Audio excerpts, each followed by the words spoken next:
right, Officer Rob Jewell with the Hartland Police Department. Rob, you've been using the Huzzard Systems read and feed for a little bit. Can you tell us some things you like about it compared to the old way of doing things? Sure.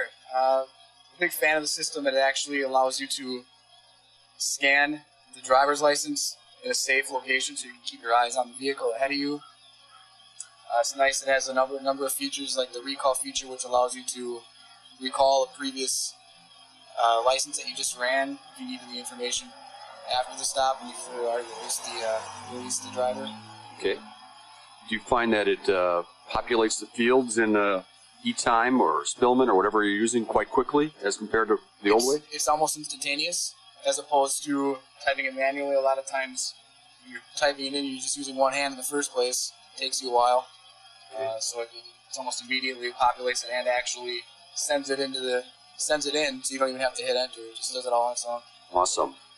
If you had to estimate how many minutes you may save per data entry on a stop, 3 to 5 minutes? I'd say at least 5 minutes per stop.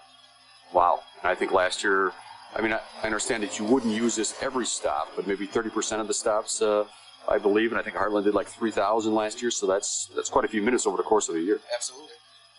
Interesting. Okay, anything else about the functionality that you'd want to comment on? Or? Well, it functions perfectly. The fact that it's such a small device, it's not very cumbersome. You can put it in your squad car and you don't even realize that it's there until you need it.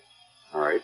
Hey, tell me just before we go here a little bit about multiple IDs. I think there's some systems where you can, get a single piece of driver information from maybe the DMV.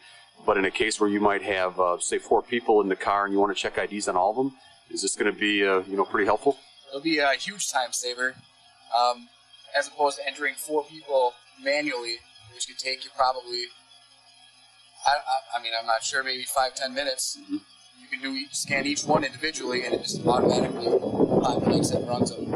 Excellent, excellent. Well, thank you, Officer Jewell, and for the time today and your input on the Huzzard Systems read and feed device. Thank you.